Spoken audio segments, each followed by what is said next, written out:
ภาษาสิบเอ็ดมื้อนี้เนี่ยโอเคมาได้ก่อน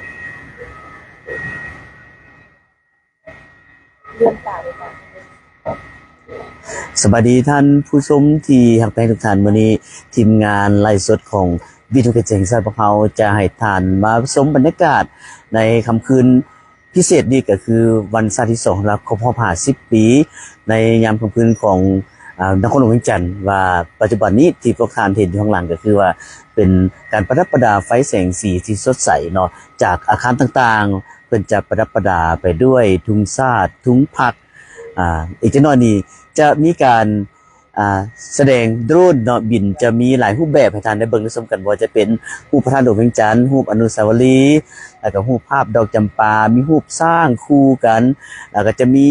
รูปสัญลักษณ์ของเครื่องหมายชาติของเราพร้อมกับธงชาติธงผักและนอกจากนี้ก็ยังจะมีรูปดอกจำปาที่เป็นดอกไม้ประจำชาติของเราเพิ่นจะแสดงขึ้นอยู่ในท้องฟ้านี้ให้ท่านผู้ชมอยู่ทางบ้านได้เบิ่งได้ชมไปพร้อมกันอีกจังหน่อยพวกเราจะไล่สดให้ท่านได้เบิ่งไปพร้อมกันเนาะตอนนี้พวกเราจะพักกันก่อนหน่อยนึงก่อน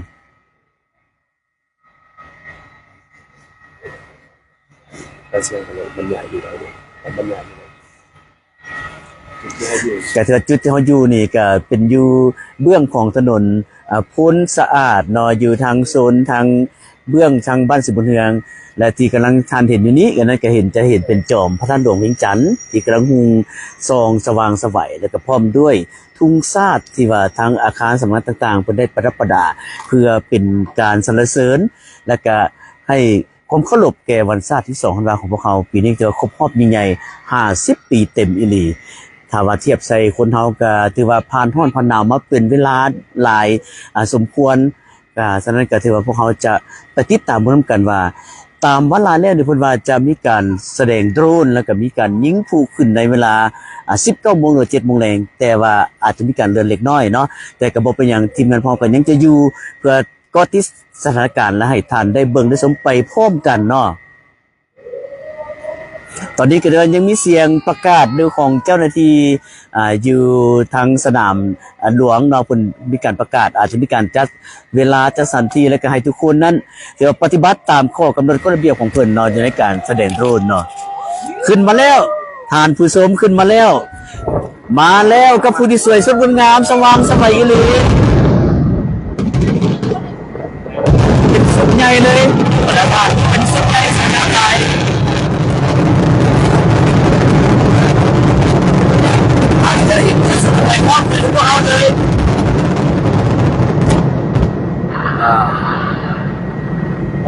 ตามมาด้วยสุดที่2หรือ2ยังสว่างไสวเส้นเดียวกันเนาะสวยงามดีส่วนดอกไม้ไฟที่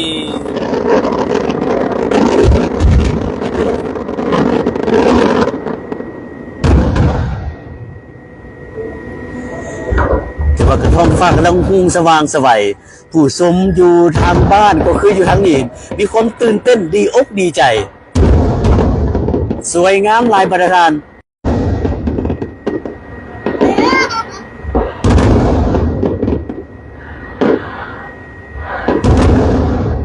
พวกท่านเห็นไปพร้อมกับพวกเฮาในปัจจุบันนี้เลย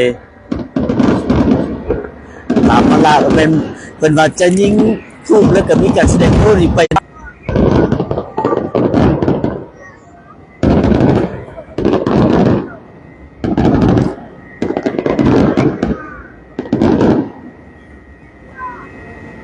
ีกเช่นหน่อยท่านก็จะได้เห็นว่า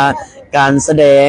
โดรนนั้นเพิ่นจะมาในรูปหลายแบบหลายสีสันให้ท่านได้เบิ่งที่สุด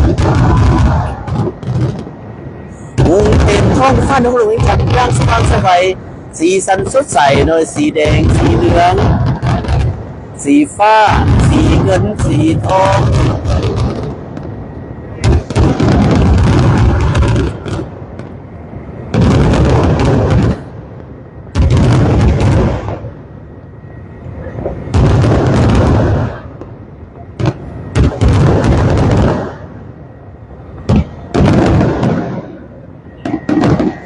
ท่านที่กำลังติดตามรับชมพวกเราอยู่ทางบ้าน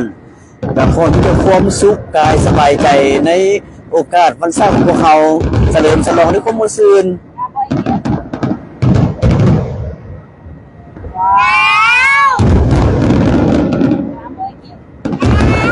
ประชาชนทั่วประเทศมีความภาคภูมิใจเป็นอย่างยิ่งโดยเฉพาะผู้ที่กำลังเบิ่งชมอยู่ในปัจจุบันนี้สาวทุกคนวิ่งจันทร์ตื่นเต้นอีหลีเนาะโฆษกเองผู้บรรยายเองของสุขตื่นเต้นกระนำเป็นบรรยากาศที่ว่ายิ่งใหญ่อีหลีประทับใจแท้ๆ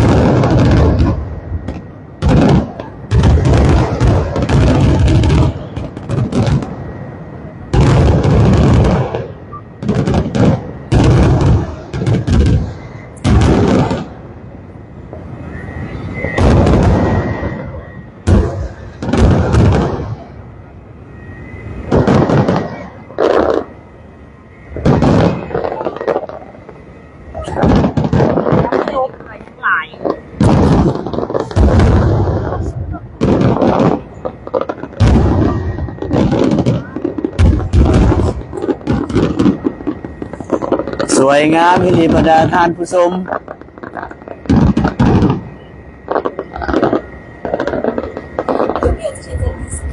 ในปัจจุบันนี้การยิงบังไฟดอกหรือว่ายิงพลุเนาะจุดพลุนี่ก็เป็นประเด็นพิการถ่ายทอดสดเข้าไปที่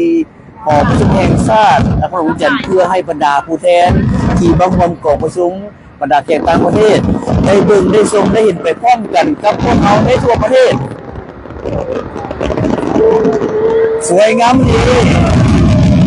น้ำใจมันชาติที่สองทั้งลำมันคือ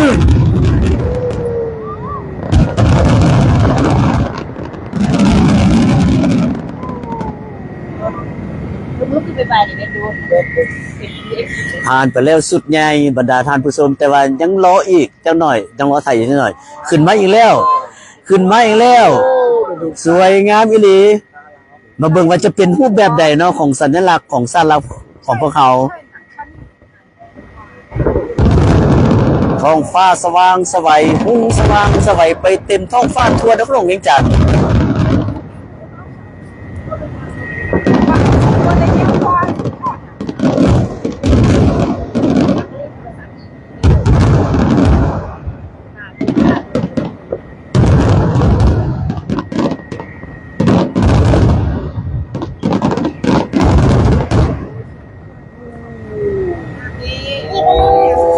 ขึ้นมาอีกแล้ว50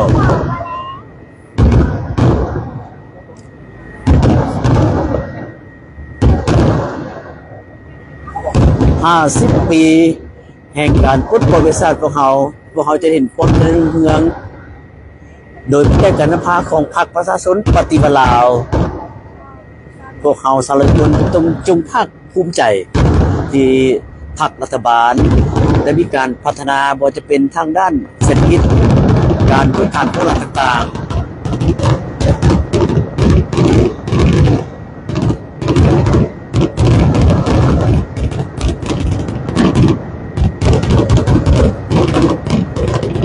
50 ปีมีไซประเทศลาวก้าวไป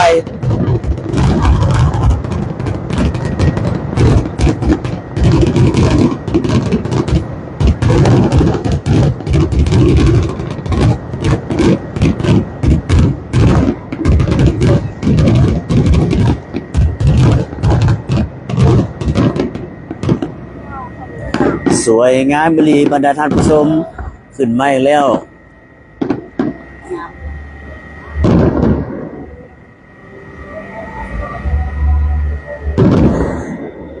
ประกอบด้วยผลงานเพลง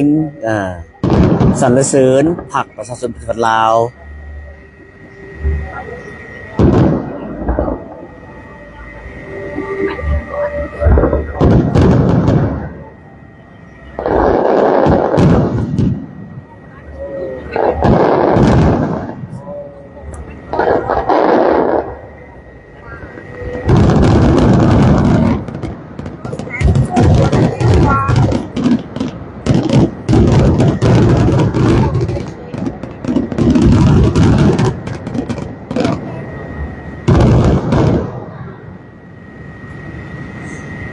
อดใจรออีกนิดนึงเพิ่นจะยิงเป็นแต่ละระยะกันไปบรรดาท่านผู้ชม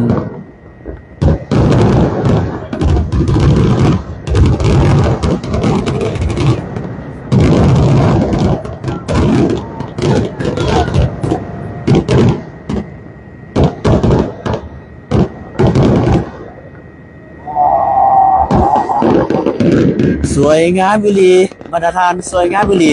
พุ่งสว่างสวยเต็มท้องฟ้าบรรดาทานผู้ชมบอกว่าจะอยู่ทางใดในโลกนี้สามารถติดตามมาชมในพวกเขาได้พี่น้องชาวลาวอยู่ต่างประเทศก็สามารถเบิ่งชมไปพร้อมกันกับพวกเขาแล้วทานจะภาคภูมิใจในประเทศชาติของพวกเขาพวกทานจะอยู่แห่งคนใดพวกทานก็ยังเป็นคนลาวเสื้อสลาว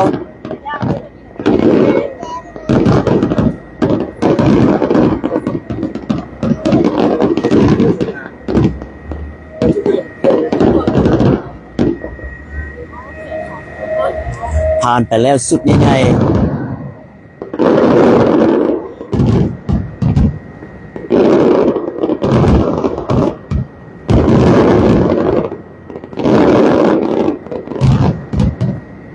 ขึ้นมาแล้วบรรดาทานผู้ชม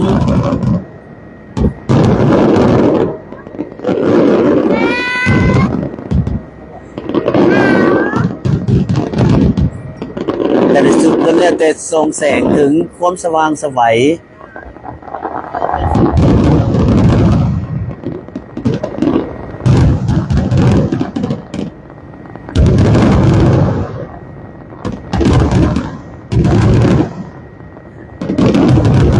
ท่านผู้ชมที่เห็นบ้าน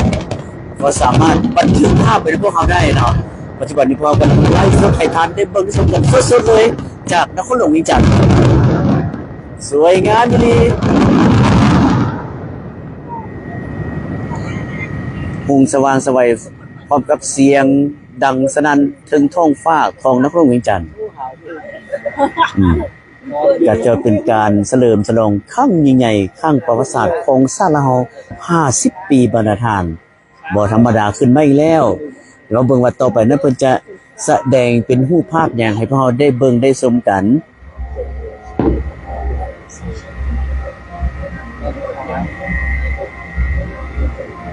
มีทั้งเสียงดนตรีเสียงเพลงประกอบกันไปพร้อม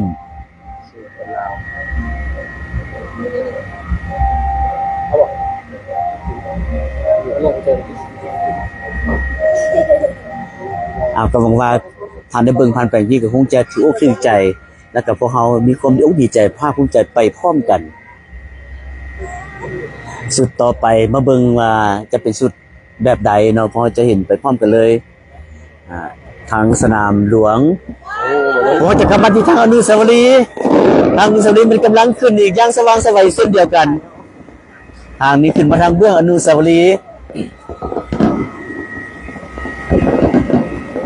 ก็จะยิงอยู่2จุดหลังจากจบอยู่ทางสนามหลวงแล้วจะมาทางอนุสาวรีย์เจ้าหน่อยคนจะมีการสลับซับเปลี่ยนกันไประหว่างการยิงผู้เจ้าหน่อยก็จะมีการบินโดรนให้ท่านได้เบิ่งได้ชมกันเติม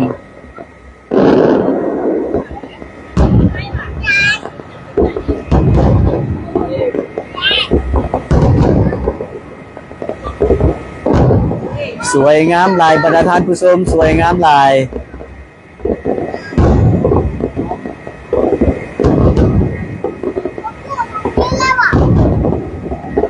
พวกเขามาร่วมเฉลิมฉลอง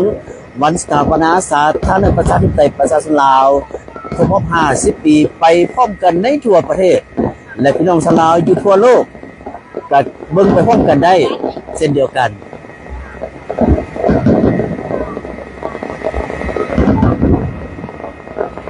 สวัสดี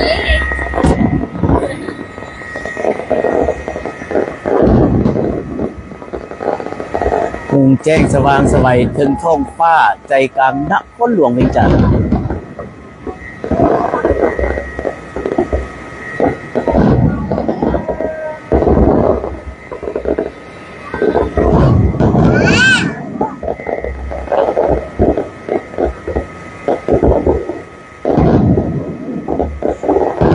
ก็เขาจะไล่สนทานได้เบิ่งจนว่าขึ้นพิษในการจุดพูดหรือว่าการแสดงโดรน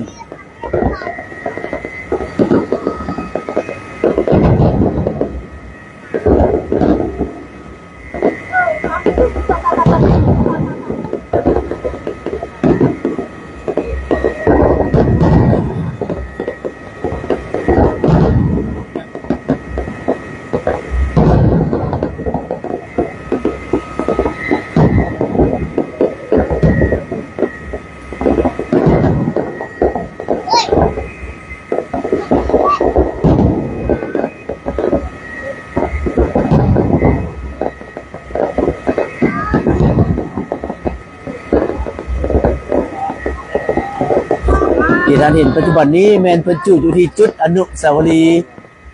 ประตูไซเนาะ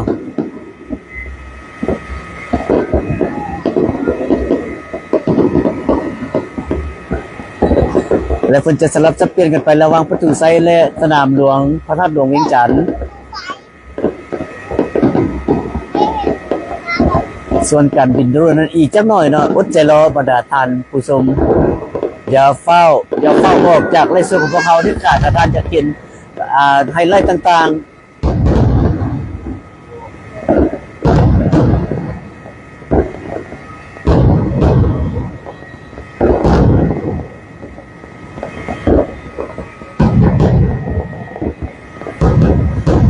ๆสวยงามมิลี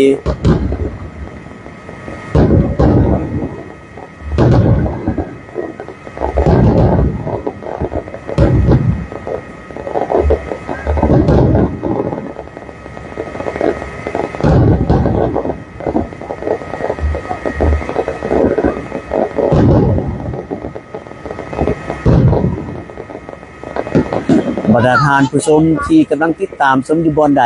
ท่านก็สามารถมีคำเห็นหรือคอมเมนต์บอกพวกเราได้เนาะว่าท่านอยู่ติดตามรับชมอยู่ทางเมืองใดบ้านใดแขวงใดในประเทศพวกเราหรือว่าพี่น้องคนลาวมาอยู่ต่างประเทศก็สามารถลงคอมเมนต์ได้ว่าบรรยากาศเป็นแนวใดท่านรู้สึกประทับใจบ่ในการได้เบิ่งได้ชมกันไล่สดจากเพจของวิทูกระจายเสียงชาติลาวของพวกเราในปัจจุบันนี้เนื่องจากว่าเวลาอยู่ต่างประเทศอาจจะมีความแตกต่างกัน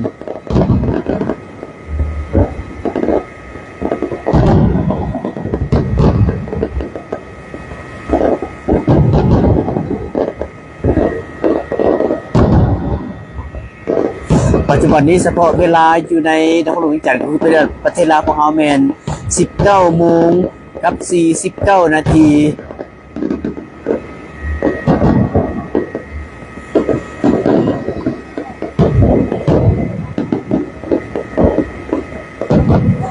มาแล้วนอกจากมีรายการพนักพงศาลีเพิ่นว่างามหลายซะเด้ขอขอบใจจากพงศาลีพวกเฮาจะมีรายการเพิ่นซื้ออุทธรพิราวงศ์จากแขวงจำปาสักติดตามได้ส่วนพวกเฮาในปัจจุบันนี้อยู่แล้วจากท่านผู้ชมคำแสงไตอรุณเพิ่นว่างามหลายขอขอบใจเนาะที่ตามพวกเฮาพงศาลีเด้อเพิ่นว่าซื้อคูณเงินเนาะถ้าเพิ่นคิดเป็นภาษาอังกฤษและจากจำปาสักนี่อุทธรพิราวงศ์จากเสลิมไซเนี่ยเทือนดอกกันพี่ขอไปผู้เก็บเป็นภาษาอังกฤษจากแขวงดงใจขอบใจที่ตามชมไลฟ์สดพวกเขามาเลยจากสารวันพลกระสมบึงจากพลเพ่งพรจากแขวงสารวันและนอกจากนี้ก็มาจากทางเซฟกล่องที่ตามชมอยู่เด้อพลังงานแต่ขอขอบใจพี่น้องคนเซฟกล่องจากแมทบุตรเสียงหลวงแขวงเซฟกล่องจากสีไครสุริยาอุดมใจเด้อพลังงานแต่ขอขอบใจที่ตามได้สดพวกเขา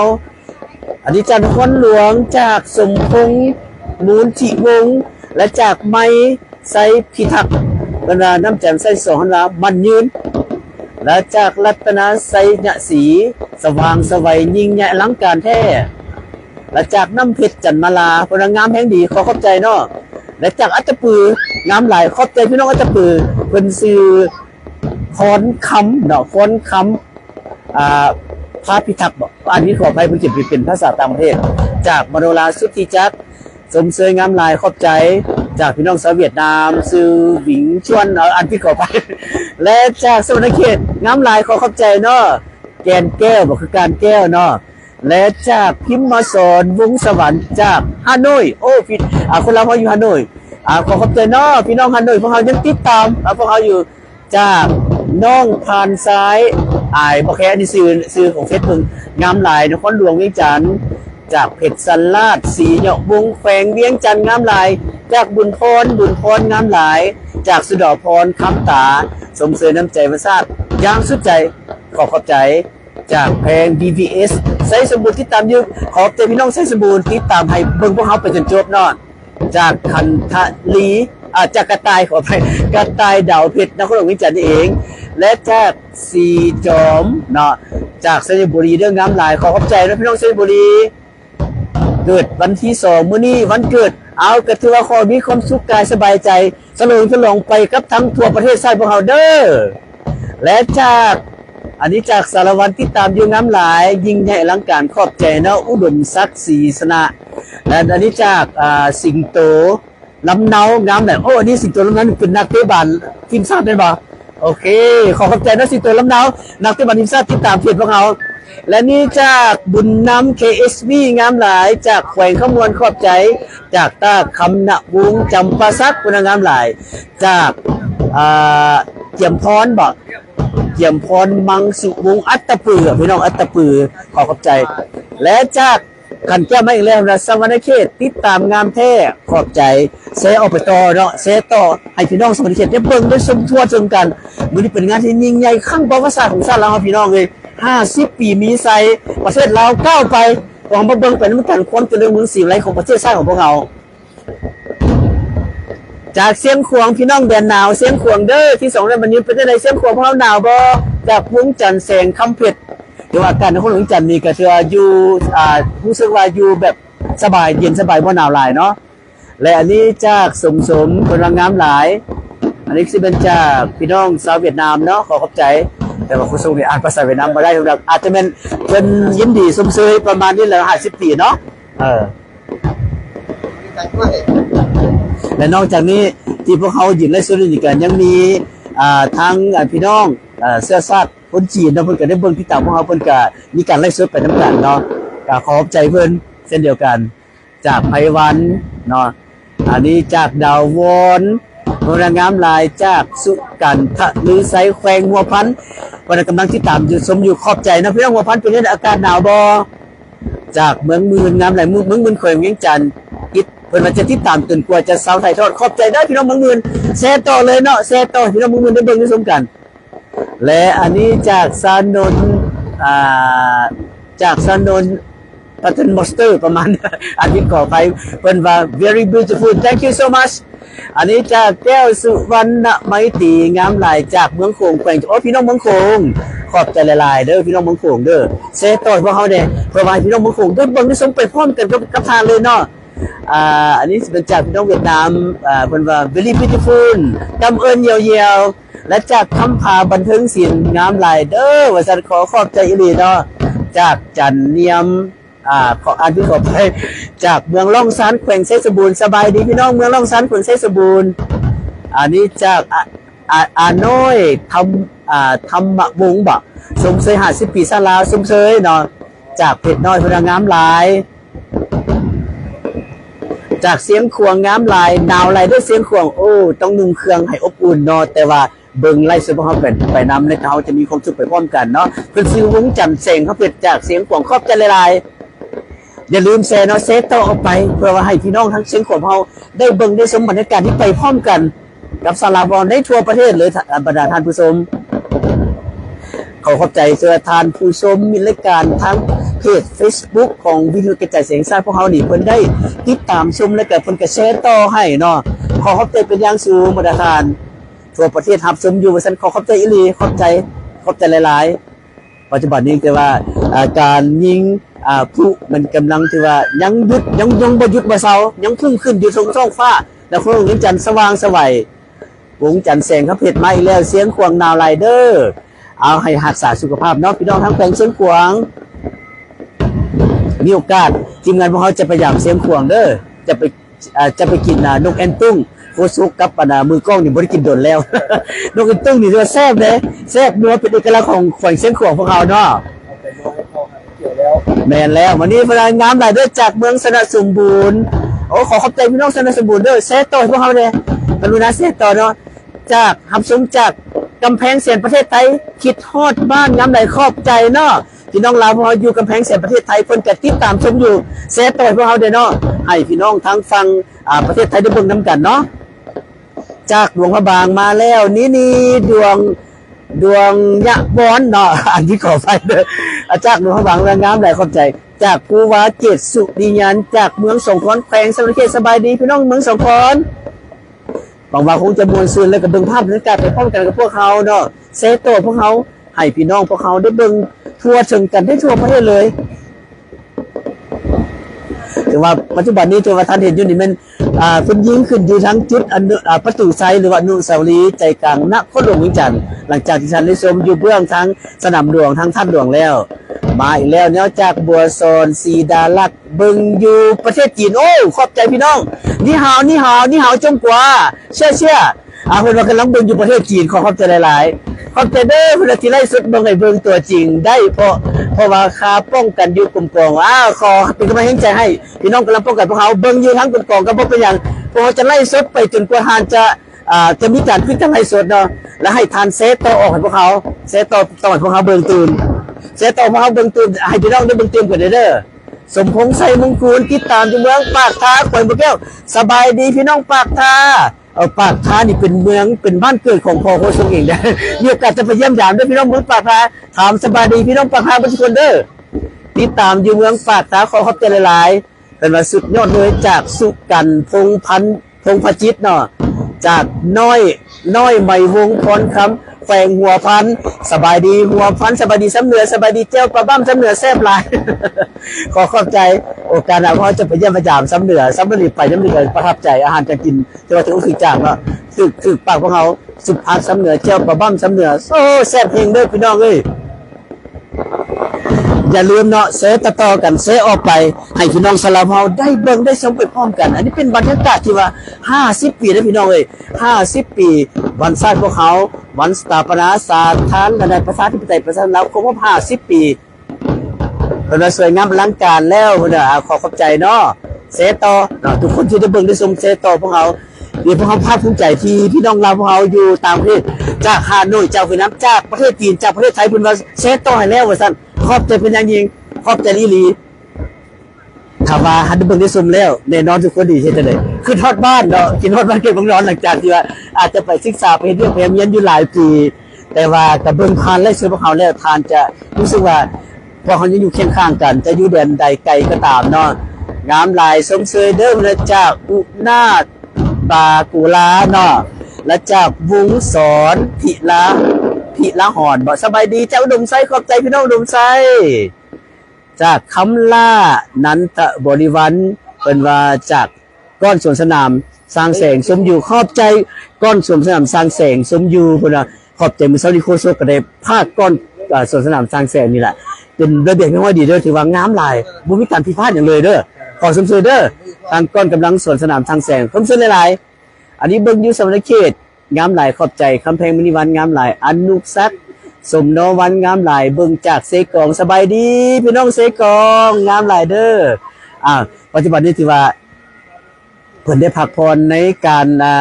ยิงผู้ให้พวกเราได้เบิ่งแล้วอีกจักหน่อยเนาะอาจจะมีการบินโดรนในท่านได้เบิ่งเวลาบินโดรนเนาะท่านก็อย่าลืมติดตามรับชมและก็แชร์ไปพร้อมกันพวกเราจะกลับมาเบื้องที่พระธาตุหลวงเวียงจันทน์เนาะถือว่าบรรยากาศปัจจุบันนี้ทางนี้ก็ถือว่าท่านเขาจะเหลียวเห็นจอมพระธาตุหลวงเวียงจันทน์ที่ว่าเป็นเอกลักษณ์สัญลักษณ์ของชาติลาวเฮาเป็นมิ่งขวัญของชาวชนลาวพวกเขาเป็นปูชนียสถานที่พวกเขาได้สักการะบูชามาแต่ปู่ย่าตายายพวกเขาก็ถือว่าเป็นสิ่งนึงที่ยึดเหนี่ยวจิตใจของพวกเขาเนาะแต่เห็นนี่ก็ถือว่าหลายตึกอยู่ในนครหลวงเวียงจันทน์เพิ่นก็ประดับประดาไปด้วยทุ่งชาติทุ่งผักอย่างสวยงามเอกอ้างทะนุงใจความเป็นชาติลาวของพวกเขา50ปีมีไสประเทศลาวก้าวไปบรรดาทานสายนี้จากตามปากเซบ่จากตามปากเซงามหลายสมเสยจากนางคำจุกสำราญสารวันขอบใจจากคูณสบายดีจากเมืองพินสวรรณเขตสบายดีพี่น้องเมืองพินจากทิศพระสาวงามสวยงามหลายขอบใจหลายๆเนาะสวยเซพวกเขาสวยเซต่ออีกจังหน่อยจะมีการบินโดรนให้ได้เบิ่งได้ชมอย่าพลาดมื้อนี้พวกเขานี่ถือว่ามาไล่สดทานได้เบิ่งชมกันทั่วนครหลวงเวียงจันทน์ถือว่าพวกเขาได้รับการอุปถัมภ์ช่วยเหลือจากอาคารของเพิ่นเนาะสกายซิตี้พวกเขาจึงได้มายืนอยู่ถึงวันนี้สั้นที่11สวยงามอีหลีจะเห็นทั่วเมืองกันเลยเนาะ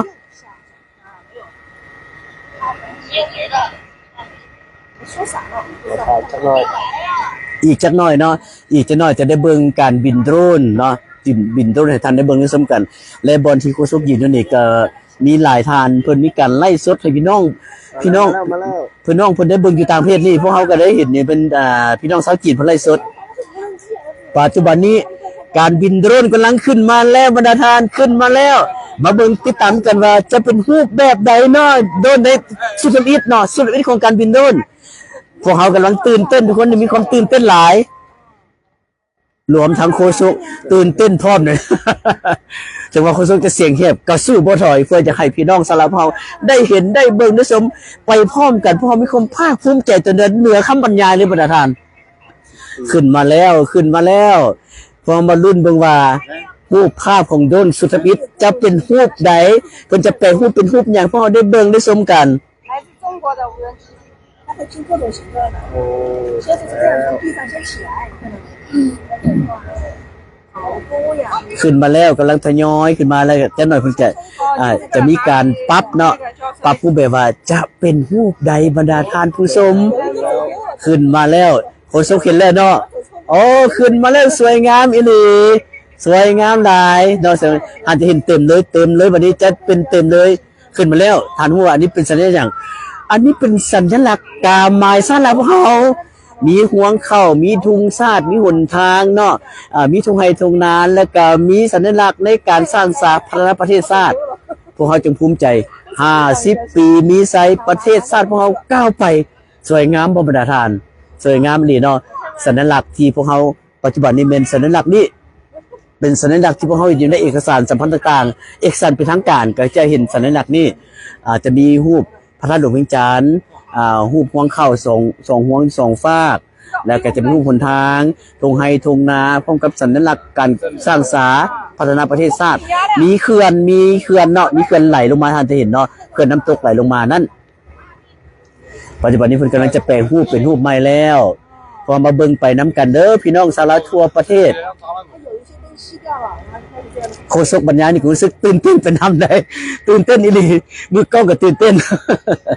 มาแล้วแต่พวกเป็นทุงชาติลาวและมีตัวหนังสือว่าน้ำใจวันชาติที่2ธันวามันยื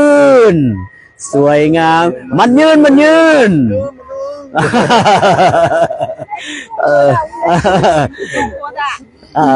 อันนั้นเพิ่นมาจากประเทศจีนนะทั้งข้างอันนี้พี่น้องจากจงกวางหรือจงกัวเหรินเนี่ยนะเชื่อนี่น้ำใจวันชาติที่2ธันวามันยืนพอจะเห็นไปพร้อมกันเนาะตามมาด้วยทุงผักและก็มีคำควรที่กล้องทุกผักว่าผักประชาชนปฏิบัติแล้วมันยืนสวยงามดีเนาะถือว่าสวยงามดีเพราะเรารู้สึกว่าประทับใจอยู่ที่เราเห็นนี่ก็หลายท่านหลายคนที่เบิ่งที่ตามทางบ้านเนาะท่านเห็นเป็นแนวใดกดขึ้นมาเลยเพิ่นว่าจักเอามวยเด้อภูมิใจในความเป็นลาวภูมิใจพวกเฮาก็ภูมิใจอีหลีขอบใจบรรดาทานนี่จากทิปอ่านอาจจะบ่แจ้งไปขออภัยจากทิปเพิ่นว่าเลยบ่แม่นสายข่าวเพิ่นว่าบ่เป็นหยังเพิ่นคอมเมนต์เพิ่นว่าบ่เป็นหยังเนาะบ่เป็นสายข่าวกับมาเบิ่งสายภาพนะพวกเฮานี่ล่ะ วิดีโอสวยงามขึ้นมาแล้วตอนนี้กำลังขึ้นไปอีกมาเบิ่งว่าจะเป็นรูปหยังในพวกเฮากำลังตื่นเต้นพวกเฮาจะตื่นเต้นไปนํกันเลยบรรดาท่านผู้ชมขึ้นมาแล้วรูปทานประธานไก่สอนพรหมวิหารประธานที่ผู้แสนเคารพรักของปวงชนทั้งชาติเนาะแล้วก็ปีนี้เป็นวันคล้ายวันเกิดเพิ่นครบรอบ105ปีผ่านประธานไก่สอนพรหมวิหารที่ยิ่งใหญ่ของพวกเขาเป็นผู้ก่อตั้งเป็นผู้สร้างสรรค์เป็นผู้ริเริ่มในการปลดปล่อยประเทศชาติของพวกเขาก็เป็นเพิ่นพร้อมกับบรรดาการนำหลายๆท่านด้วยกันเนาะพวกเขานี่มีความภาคภูมิใจที่มีเพิ่นเป็นแกนนำมีเพิ่นเป็นฮู้ว่ามีเพิ่นเป็นที่เสาหลักให้แก่พวกเฮาเนาะในที่ผ่านมาปัจจุบันนี้กำลังแปลรูปไปเป็นรูปใหม่แล้วพวกเขามาเบิ่งกันว่าเพิ่นจะแปลรูปเป็นรูปหยังเนาะขึ้นมาแล้วเนาะมาแล้ว อาจจะเป็นตัวหนังสือเนาะแม่นแล้วกำลังจะไปรูปเป็นอาจจะเป็นตัวหนังสือแล้วเห็นเลข50แล้วขึ้นมาเป็นเลข50เรียบร้อยแล้วเนาะบรรดาท่านผู้ชมทางบ้านดอกจำปาดอกไม้ประจำชาติพวกเขาดอกจำปาขึ้นมาแล้วเฮียงมาด้วยทุงชาติทุงผักทั้งข้างตามมาด้วยเลข50สวยงามดีตามด้วยตัวเลข02121975 02122025หมายถึงมื้อนี้ครบ50 ปีเต็มพอดี วันชาติที่2ของเราพวกเขาครบรอบ50 ปีเต็มหลายทานก็คงจะมีความภาคภูมิใจถ้าว่าเทียบใส่อายุคนนี่โอ้ก็ถือว่าผ่านห้องพันดาวที่พวกเขาเคยว่าผ่านหลายมาหลายครั้งแล้วเนาะพวกเขาก็จะเห็นการพัฒนาประเทศชาติพวกเขามาแต่ละระยะเนาะบรรดาทานต่อไปมาเบิ่งว่าจะเป็นรูปภาพใดมาแล้วผมนะจากหมอนเพชรถมรวันสมเสยจากภูวันจันทมีไซนำใจบรรทัดที่2ท่านว่ามันยืนจากทิพน้อยสมเสยวันชาติที่2นำมันยืนขอบใจเนาะจากวันทองอริยาจากสนคามแขวงเวียงจันทร์ขอบใจเด้อพี่น้องสนคามเซตต่อพวกเขาได้ให้พี่น้องสนคามเบิ่งน้ำกันเนาะมาแล้วกับผู้ภาพใหม่จะแปลขึ้นเป็นแนวใดพอมาเบิ่งน้ำกันเนี่ยกำลังมีการแปลรูปอยู่ว่าจะออกมาเป็นรูปหยังให้พวกเราได้เบิ่งได้ชมกันเพิ่นเอาออกมาแล้วเป็นรูปธาตุดวงสวยงามธาตุดวงมิ่งควรของศาลาพ่อทั่วประเทศเป็นปูชนียสถานอันล้ำค่าของชาวลาวพวกเขาเป็นที่สักการะบูชาสารพัดที่พวกเขาหากผ่านไปบางเดือนแล้วนี้การเพิ่นมีการเฉลิมฉลองบุญนมัสการพระหลวงพี่น้องชาวลาวเข้าไปสักการะบูชาแต่ว่าแต่ละปีถือว่าเป็นบุญปางใหญ่ของบุญท่านหลวงนี่มันขาดบ่ได้พี่น้องชาวลาวอยู่ทั่วสารทิศเลยทางภาคเหนือภาคใต้มาร่วมกันเฉลิมฉลองมาร่วมกันสักการะบูชาอันนี้แหละสำหรับเป็นสัญลักษณ์เป็นความภาคภูมิใจของชาวลาวของพวกเราเนาะมาเบิ่งต่อไปว่าจะเป็นรูปภาพหยังขึ้นมาแล้วกำลังแปลรูปและปัจจุบันเพลงที่เพิ่นเปิดเนี่ยก็เป็นเพลงจำปาเมืองลาวประตูไซเนาะขึ้นมาแล้วประตูไซสัญลักษณ์อีกอันนึงที่ว่าเป็นสัญลักษณ์ในการท่องเที่ยวของลาวเฮาผู้ใดที่ว่ามาท่องเที่ยวลาวนี่เพิ่นต้องมาถ่ายรูปอยู่ที่ประตูไซก็หมายถึงเพิ่นสร้างขึ้นเพื่อเป็นการสรรเสริญนักรบปฏิวัติลาวของเฮาในสมัยนั้นเนาะที่ว่าเพิ่นได้มีการเสียสละเนื้อแล้วสร้างขึ้นมานี่เป็นเพื่อที่ว่าสรรเสริญนักรบปฏิวัติของชาติลาวเฮาจึงเอิ้นว่าประตูไซซึ่งพวกเฮาจึงมีไซในทุกมื้อนี้ในย้อนว่านักปฏิวัติในรุ่นก่อนนั้นเพิ่นได้ปกปักรักษาประเทศชาติของเรามาถึงปัจจุบันนี้ตามมาด้วยรูปภาพต่อไปเนาะ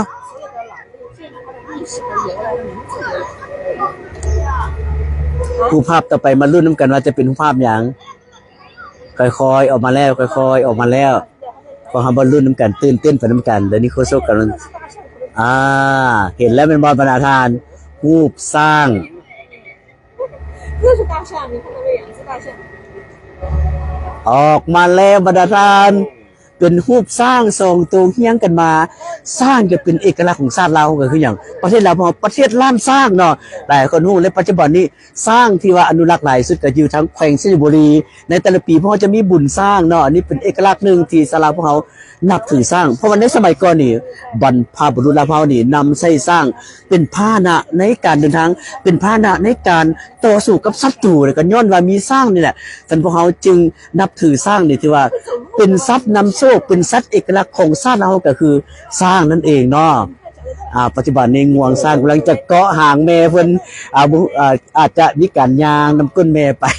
สวยงามหรือเบิ่งแล้วรู้สึกภาคภูมิใจเนาะพี่น้องเซนบุรีคงจะเห็นแล้วเป็นบอสเซนแล้วพี่น้องเซนบุรีเอกลักษณ์ของสร้างเซนบุรีพวกเขาเปลี่ยนต่อไปแล้วเนาะผู้ว่าจะเป็นภาพอย่างนี่จากมณีวรกำบุญเลี้ยงเพิ่นว่าเห็นแล้วภาคภูมิใจแน่นอนเพราะกับภาคภูมิใจคือกันเนาะจากเจริญไซธรรมวงศ์2,100 ปีนี้ยิ่งใหญ่อลังการบนเส้นทางก้าวไกลของชาติเราขอขอบใจเนาะสายนี้จากสุภไซสุภไซคนพิกระดินเพิ่นว่าสมเสริมชาติที่2น้ำมันยืนจากมณีวรกำบุญเลี้ยงสวยงามหลายขอขอบใจเนาะมาเบิ่งภาพด้วยกันว่าต่อไปมาอีกแล้วเนาะยังเป็นทุ่งชาติลาวพวกเขาทุ่งชาติลาวพวกเขามีสีแดงสีฟ้าสีขาวตามด้วยหมายเลข50เป็นเลขงามอีหลีปีนี้50งามหลายแต่โฆษกบ่ได้บอกเลขบอกเบอร์ได้ให้ว่าให้ฟังมันเป็นเลข50นี่มันมื้อนี้ก็ว่า50ปีได้พี่น้องเอ้ยตามด้วยพูดอ้อมทั้งข้างเนาะแล้วก็มีคำควรสมเสนน้ำใจมันชาติที่2ธันวามันยืนพวกเขากับสิมันยืนไปกับประเทศชาติพวกเขานี่แหละ และก็มีรายการติดตามอยู่ทั้งหลายเขตและแขวงช่วยแชร์ออกไปเนาะให้พี่น้องได้เบิ่งได้ชมเพราะว่าบางท่านอาจจะยังบ่ฮู้ว่าพวกเรามีการไลฟ์สดถ้าว่าท่านแชร์ไปนี่พี่น้องอยู่ทั้งแขวงของบางท่านก็จะได้เบิ่งได้ชมไปพร้อมกันเด้อบรรดาท่านเด้อ 哎，他说回家了，爽么死嘞？来天不会玩的。 กำลังจะเปลี่ยนเป็นรูปภาพใหม่แล้วเนาะและท่านอะไรอากาในการบินโดรนครั้งนี้เพิ่นจะใช้โดรนทั้งหมดอยู่ 6,000 ดวงเด้พี่น้อง 6,000 ดวงตามที่พวกเราได้รับข้อมูลมาจากภาคส่วนเกี่ยวข้องของเรา 6,000 ดวงเนาะบินขึ้นสู่ท้องฟ้าสว่างไสวมาแล้วเนาะขอบใจเพิ่นช่วยแชร์เนาะขอบใจหลายๆปลื้มจะหลายแก้วอุดมพิลาวงศ์ปลื้มจะหลายขอบใจจากคำเพลงพิลาวงศ์สมเสย2น้ำมันยืนจากมีไซสมเสยมันซ่า2น้ำมันยืนจากหนุ่มลาวบาวสมณเขตงดงามหลายสมเสยมันยืนลาว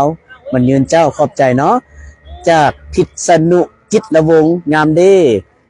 เมืองลาวแม่นบ่ปัจจุบันนี้มันกำลังจะลงคืนแล้วเนาะแต่บ่ฮู้ว่าเพิ่นจะปล่อยขึ้นมาในรูปแบบใดตื่ม其实也没有展现几个ครับเบรก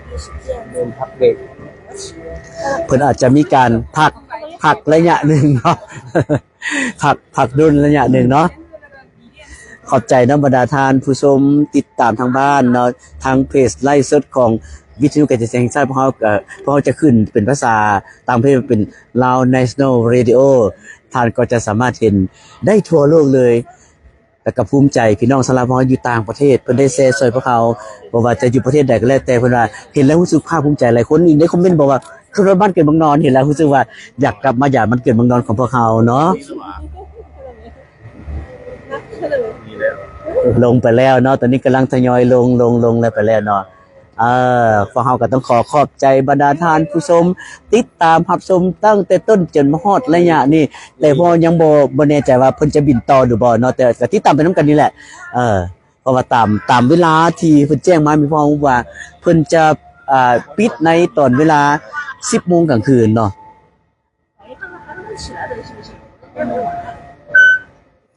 หรือว่า22:00 นเราจะปิดแต่พอมาเบิ่งกันว่าเพิ่นจะบินขึ้นตื่มอีกหรือบ่เนาะว่าจะมีสุดต่อไปหรือบ่แต่ว่าตามที่มาเบิ่งมานี่ก็รู้สึกว่าหลายสมควรแล้วได้เนาะ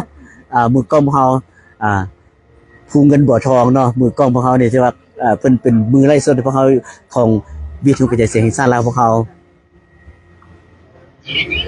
หลายคนก็อาจบ่ฮู้ว่าผู้บรรยายมันได้ ผู้บรรยายนี่ก็เป็นโฆษกอยู่แห่งชาตินี่แหละเทศมรพงษ์พญสิทธิ์มื้อเช้านี้ก็ได้บรรยายทางวิทยุให้ท่านได้รับชมรับฟังกันตั้งแต่6:30 นตอนเช้าแล้วเนาะ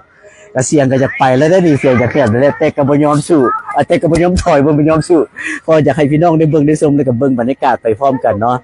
เอาซะพวกเราจะพักกันก่อนเนาะพักไลฟ์สดก่อนถ้าว่ามีการ